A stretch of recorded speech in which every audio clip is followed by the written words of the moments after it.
call me Dazzle. Got it like ground like gravel. Coming back around like lasso. Macro. Like a vision board, I see with clarity. I hustle like my name is Garyvee. Saba motherfuckers, I've been telling you. Council's talking about equity. I'm Triple H giving the pedigree. That mean that I'm special, my specialty. I put in the work till I'm dirt in the earth. I'm moving furniture to backward. Hey guys, so this is our new feature for Mondays as we continue to hack. Last week we tried to do the week in review. This week what we're doing, and by the way, this is just because I'm trying to really think about the work-life balance thing. Obviously, Biz Dev Sunday is a lot of fun to be on Sunday, so I will film that in my workout on Saturday, but Sundays I'm not gonna probably film.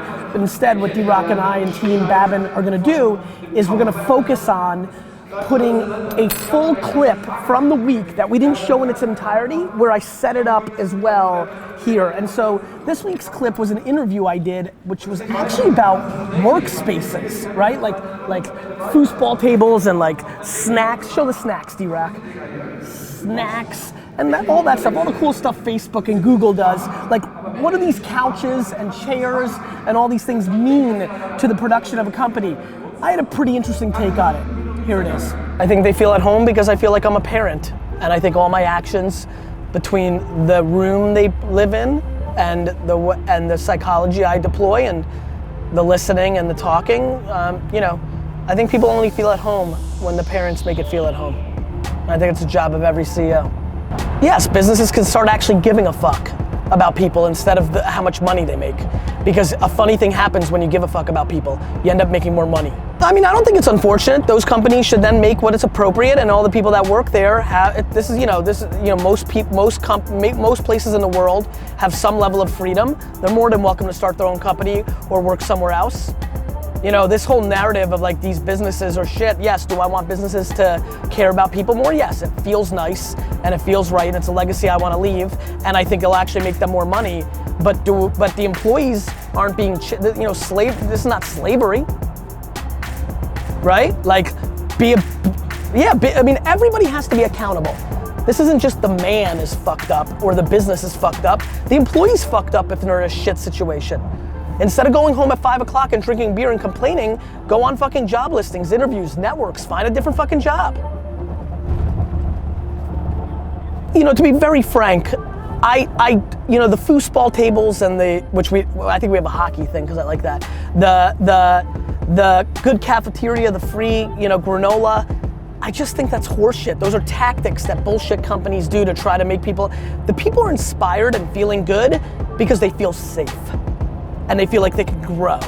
They feel like safe and they feel like they can grow. That's the shit that matters. Not fucking free Cheerios on fucking Tuesday.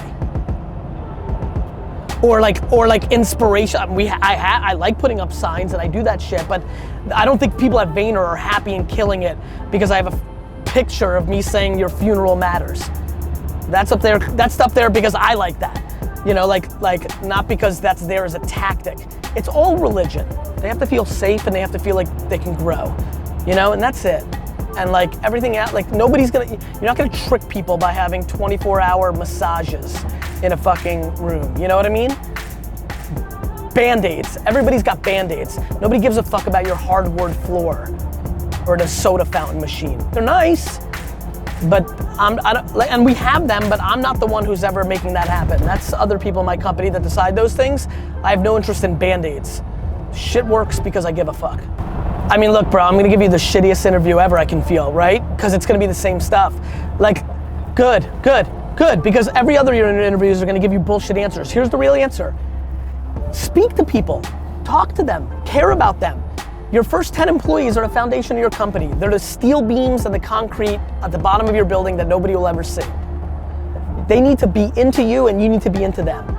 I mean, and the only way you get to that is speak the truth, communication, the truth, communication, the truth, communication. I think no, it's okay. The ultimate, for me, the holy grail of design and office space and things of that nature is that it is not a tactic to cover up the issues of the company. Got it? I don't want it to be a pretty dress, and you're out of shape underneath, right? Like it needs to speak to the truth, which is you know, if it's fancy, great. You like fancy things, good. I mean, I'm not against anything. Everybody has to do them, but it can't be a front. You can't be charming at the bar and a shithead boyfriend. You know what I mean? Good. I'm glad it does. Awesome, man. Good luck. My pleasure. Take care. Hey guys, one of the things I realized that I'm not doing enough of, and thank you D-Rock, is subscribe to the vlog, subscribe to the YouTube channel. Please do that. And also, would love to get your favorite clip of this week's DailyVees. Please put it down below. This is for the hardcore fans. Please clip it, put the episode number and the time frame in it. We've got some surprises for you.